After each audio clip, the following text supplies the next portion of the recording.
Ngayong 2025, naghahanap ka ba ng isang motor na murang halaga? Yung di matatawaran ng kalidad, kumpleto at kargado pa. Yung magagamit sa pang-araw-araw, pang negosyo at pang pamilya. Ang sulit na 5 mga bagong modelong ito nakalalabas lang din sa Pilipinas ang tatalakayin natin kasama ng mga presyo nito. Pero bago yun, syempre kung bago ka pa lamang po dito sa akin channel, baka na magbigyan po ng subscribe button pati ng notification bell para naman ma-update vlog sa mga video na gagawin ko pa. Alright, simulan na natin to!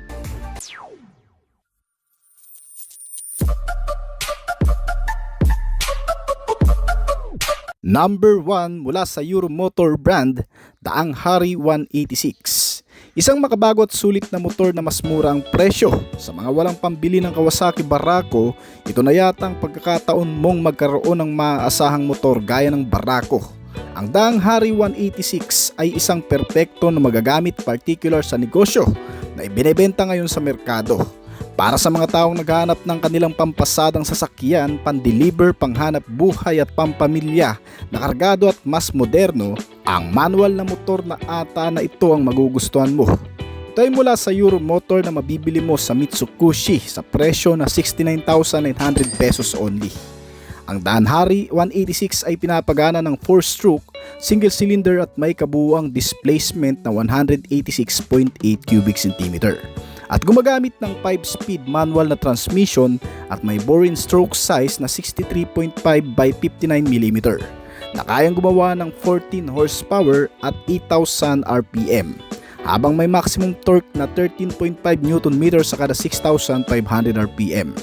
May fuel supply system ito na carburetor pero may katipiran kumonsumo na umaabot ng 50 km sa kada 1 litro. Nilagyan din itong motor ng 10 litro na fuel tank capacity at optional kickstarter at electric push start system. Ang nagbibigay buhay sa motor kasama ang ilan sa mga special na features nito gaya ng pagkakaroon ng LED lighting system sa headlamp, gear indicator, USB charging port system, enhanced front shock absorber at mas malaking engine support na nagpapatibay at nagpapalakas ng bentahe nito. Itong bagong Daang Hari 186 ay nilagyan din ng matitibay na rear suspensions kasama ang 4 na rear shock na may mga coil spring, isang business type na chassis frame para magbigay ng suporta sa mga cargo at mabibigat na biyahe. Nilagyan din ito ng telescopic fork front suspension, drum brake sa front at drum brake din sa likuran na may kabuuang sukat na 17-inch na mga gulong. Tumitimbang itong motor ng 121 kg at umaabot ang kasalukuyang presyo ng 69,900 pesos lamang sa bansa. Ang pangalawa sa listahan natin na bago lang din sa Pilipinas ngayon ay ang Rusi KRY 200 2025 model. Bagamat marami sa atin ang gustong makapunta sa mga liblib na lugar, ay nangangailangan pa rin ng isang maaasahang sasakyan na may kakayahang magamit sa kahit anumang klase ng kalsada o umabot man sa mga hindi simentado. Masusukal na kagubatan ay hindi pa rin mawawalan ng pag-asa lalo na't inilabas na ang pinakabagong motor ng Rusi na perpekto para sa mga adventure riding at kilalang budget-friendly na enduro bike sa bansa, ang KRY 200. Ito ay parang Honda CRF pero mas mura ang presyo at medyo kargado na rin. Nilagyan itong motor ng 200cc na displacement, single cylinder 2-stroke at air-cooled na cooling system na gumagawa ng 15.2 horsepower at 7,000 revolution per minute at 17.8 Nm ng torque naman sa kada 5,000 revolution per minute. Nilagyan ito ng carburetor na fuel supply system at compression ratio na 9.2:1. Habang ang makina ay pinapagana ng electric start at kick-starting system na may fuel type na carburetor at may fuel tank capacity na 10 liters. Kumukonsumo ito ng 35 km per liter at tumatakbo sa bilis ng 115 km per hour. May manual na transmission at 5-speed. Nilagyan din itong motor ng front and rear suspension na inverted telescopic fork na parehong mas matibay at mas maganda ang performance sa lubak. Ang front and rear brake ay pareho ring nakadisk na nagbibigay ng safety lalo na sa mga off-road at mga basang kalsada. Kasama ang mga off-road ready tires nito na may sukat na 18-inch sa harap at 16-inch naman sa likuran. Ang iba pang mga features nitong bagong KRY200 ng Rusi ay talagang mas magugustuhan mo rin. Nilagyan na rin kasi ito ng modern touch na keyless ignition system para mapatibay ang seguridad at isang CDI sa ignition na mas reliable at fuel efficient na rin. May kasama pa itong USB charging port system na para sa mga cellphone habang nasa biyahe at naka Euro 3 compliance na rin para mas environmental friendly. Tumitimbang itong bagong Rusi KRY ng 150 kg at nagkakahalaga ng 69,000 pesos lamang sa kasalukuyan. FKM Pyro 175. Mukhang alam mo na kaagad kung anong kamukha ng modelong ito. Mala powerful design at napaka-sporty pa. Isa sa mga ino-offer ng FKM o Fecon Motor Philippines na nagmula sa Singaporean brand. Ngunit inassemble sa Pilipinas. Isa sa aim nitong motor na FKM Pyro 175 ay ang i-cater ang mga nagbabalak magmotorsiklo kesa mamasahe sa pang-araw-araw at makasabay na sa mga Japanese brand sa mura nitong price tag na nagkakahalaga lang ng 80,000 pesos. Itong motor ay may kalakihan din mula sa panlabas na disenyo nito. Naglalaman ng ilan sa mga modernong katangian kasama ang pangkaligtasan at pangseguridad na equip na rin sa motor na to. Malakas na makina at may kitipiran sa fuel. Pinapagana ito ng 175 cubic centimeter na displacement capacity, naka single cylinder, 4-stroke single overhead cam at 2 valves engine. At ang cooling system ay naka air-cooled type pa lamang. Bagay na mas may enjoy mo lang sa short ride. Pero ang fuel tank capacity nito ay naglalaman ng 8.2 liters ang full tank na mapapakinabangan mo na rin sa mahabang biyahe. Dahil kaya nitong kumonsumo ng 45 km per liter. Meron din itong kalakasan sa takbuhan sa pamamagitan ng isang CVT type automatic na transmission nito na kaya mag-produce ng maximum output na 8.3 kilowatts sa kada 8,000 RPM at 11 Nm ng torque naman sa kada 6,000 RPM. Ay nagagawa nitong tumakbo sa bilis ng 105 km per hour. Lagyan din ng Pyro 175 ng matitibay na klase ng suspensions gaya ng conventional telescopic fork suspension sa front at dual shock with coil spring naman para sa rear suspensions nito. Meron din itong malalagkit na klase ng gulong na parehong tubeless tires at may kasamang alloy mags na may kabuuang sukat ito sa front 100 by 80R14 at rear tire size naman na 120 by 70R14. Mapapanatag ka na rin sa mga biglaang preno lalo na sa emergency braking dahil sa pagkakaroon nito ng malaking disc brake sa harap at likod na may sukat na 240mm hydraulic disc type sa harap habang nasa 220mm disc naman sa likod na parehong naka 2-piston caliper brake na rin. Ang FKM Pyro ay masasabing pang millennial choice na rin dahil naglalaman din ng mga makabagong katangian gaya ng pagkakaroon nito ng all LED lighting system.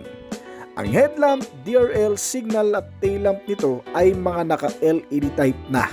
Meron din itong side stand kill switch na automatic na namamatay ang engine kapag ibinaba ang side stand. Kasama rin ang kill switch system nito. May digital instrument panel meter gauge na may colored background. Bagamat naka-manual kill lamang ang ignition system, meron naman itong shutter lock for security na rin. Ilan pa sa mga ino-offer nito ay ang pagkakaroon ng malawak na compartment storage at mga console pocket na lagayan ng mga gamit. Meron itong kabuuang sukat sa wheelbase na 135 cm. May ground clearance ito na 15 cm at seating height na 78 cm. Tumitimbang ito ng 124 kg at nagkakahalaga lamang sa bansa ng 80,000 pesos. Skygo Volt 150. Isang bagong maxi scooter type na inilabas ng brand para sa kanilang premium scooter 150cc na may modernong katangian. Hindi lang sa panlabas kundi sa panloob na bahagi nito. At para mas malinaw pa ay aalamin na rin natin kung ano ang pagkakaiba nito sa Yamaha X-Max. Unang-una ito ay gawang Pinoy na nakabase ngayon sa Cebu, ang Skygo Motorcycle Philippines. Ay nakilala na ngayon ng brand mula nung una itong inilunsad noong 2003 pa dito sa bansa. Ang mga motor na nanggagaling dito kahit papano ay mapagkakatiwalaan na rin. Madaling hanapan ng piyesa, mura at mas alam na rin natin. Itong bagong Skybolt sa unang tingin kung hindi mo masyadong susuriin ay akalain mo talagang Yamaha X-Max din. Meron itong features na hindi nalalayo sa tinularan nito. Gaya ng magagandang klase ng mga ilaw nito na ang 3-point LED headlamp kasama ang turn signal lamps at ang tail lamp ay mga full LED type na rin. Agaw attention din ang signature na disenyo nito sa frontal face mula sa Yamaha na may pagka-sharp looking. Medyo bulking body build kasama ang malalapad na upuan nito na garnish at fairings, matataas na windscreen protector at ang sariling estilo ng color combination nito. Dinadala nito ang parang bagong na-upgrade na klase ng Yamaha X-Max dito sa bansa. Kung sa presyo, ang pagbabasihan ay hindi hamak na mas mura nga ito sa karamihan. Nagkakahalaga lang ito ng 115,000 pesos lang na kung susumamuin ay hindi ka na rin naman talo kung magkataon man. Well, kung hindi mo ma-afford ang Yamaha X-Max na may presyo na 299,500 pesos at hilig mo talaga ang mga ganitong klaseng motor, pwede mo na rin sigurong maging option ang modelong ito kung hindi ka naman nakatingin sa kung anong brand na meron ito. Meron itong sapat na dami ng features kung gagamitin for daily use sa city ride o long ride. Gaya ng malapad at malambot na upuan nito. Hindi masakit sa bat, yan ang sigurado sa lahat. May mahabang side-to-side step board na magbibigay ng relax na biyahe kung ang paa mo dito ay itataas. Isa pa, nilagyan din ito ng may kalakihang underseat storage. Not bad, kasi pwede mo na rin namang paglagyan ng mga gamit. Napaka-accessible din na modelong ito lalo na kung ayaw mong bumaba ng motor kapag nagpapagas. Nasa harap na rin kasi ang fuel lid o lagayan ng gasolina nito para walang hassle at mas mabilis. Bali itong motor ay pinapagana ng isang makina na 149.3 cubic centimeter displacement capacity na naka-liquid cooled type na ang cooling system. Naka 2 valves lang ang engine nito at naka single cylinder 4-stroke single overhead camshaft na may fuel supply system na injected type na may katipiran din kumonsumo. Kaya nitong umubos ng 1 litro sa layo ng 40 km. May compression ratio itong motor na 10.6:1 at naka CVT type na transmission at variable gear shifting. Gumagawa ito ng lakas na 12 horsepower sa kada 8,500 RPM at maximum torque na 11.8 Nm naman sa kada 5,500 RPM. Ang bilis nito ay umaabot daw ng 110 to 115 km/h. Hindi pa sigurado yan kasi depende pa rin sa makakagamit yan. Meron itong malawak na fuel tank capacity tiyak na magugustuhan mo rin dahil kaya nitong magkarga ng hanggang sa 13 liters na full tank. Kagaya na lamang din ng Yamaha X-Max ang laki nito. Ang bawat mga suspensions naman nito sa front ay ginamitan ng naka-telescopic fork at habang ang rear suspension naman ay naka-dual shock na may kulay pulang coil spring.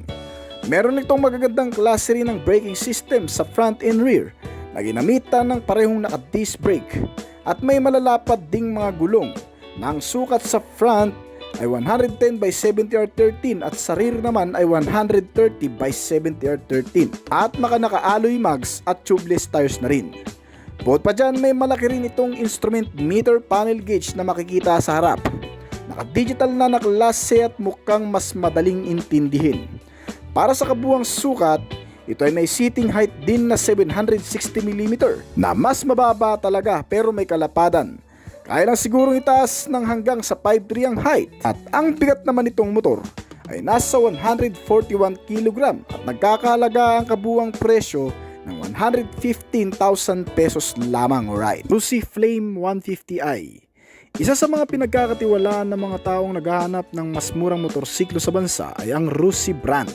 Isang lokal na producer ng mga motorsiklo mula sa bansang China ay nagbibigay din sa mga tao ng pag-asa na makabili ng isang transportasyon na magagamit sa pang-araw-araw sa mura nitong halaga.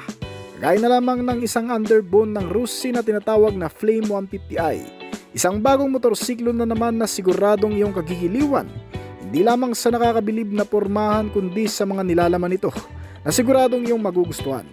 Well, kung pag-uusapan kasi ang katangian nitong motorsiklo, hindi hamak na may pagka-moderno na rin. Mula sa external appearance ay hindi mo maikukumpara sa marami ang kakaibang disenyo nito. Meron itong mga halogen type na headlamp at tail lamp at mga naka-LED type naman na mga turn signal lamps. At bukod pa dyan, kinukumpleto din nitong motor ang pagiging convenient sa pagkakaroon ng USB port charging system na kung saan ay makakapag-charge ka na dito ng cellphone na lowbat.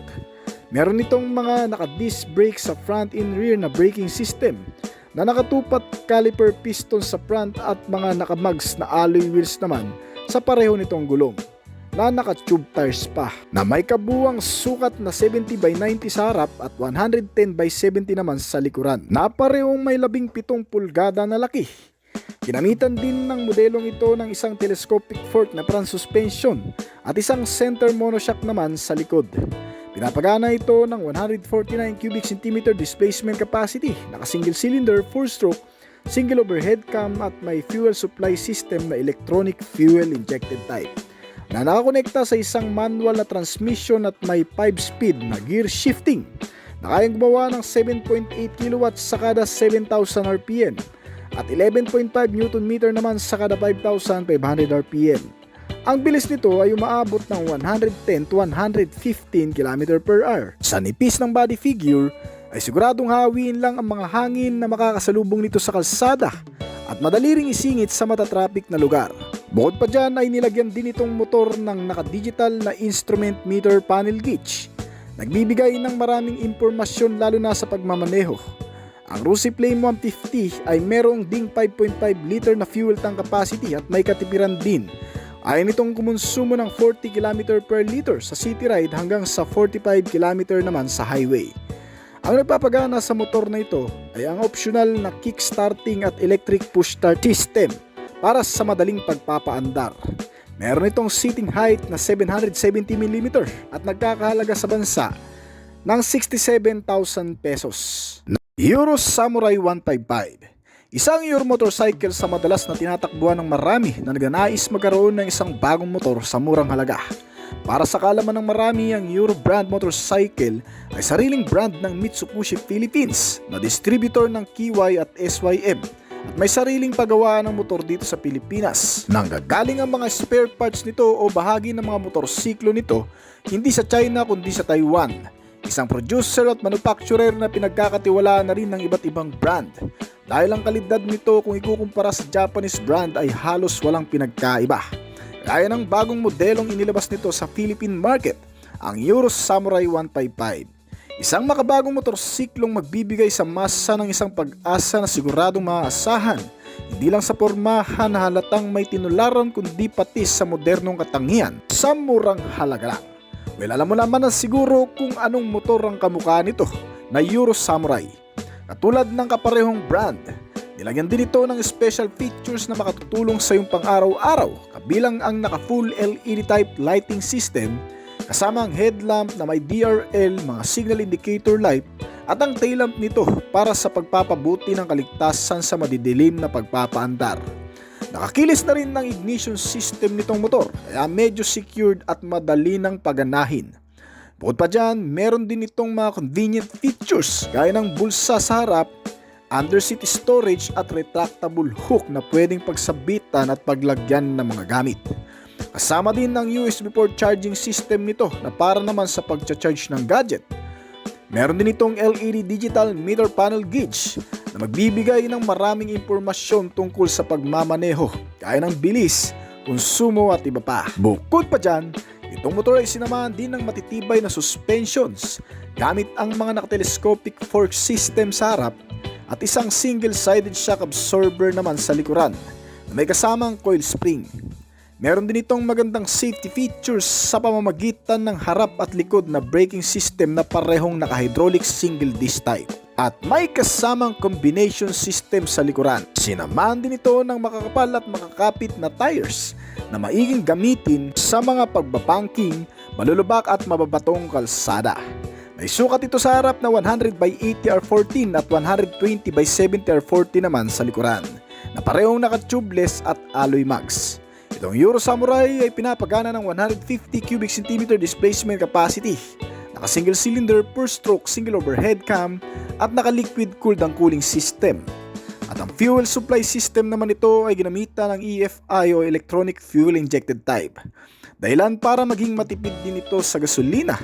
Sinamahan din ito ng makabagong features na idling stop and start system na nakatutulong sa pagtitipid nito lalo sa konsumo.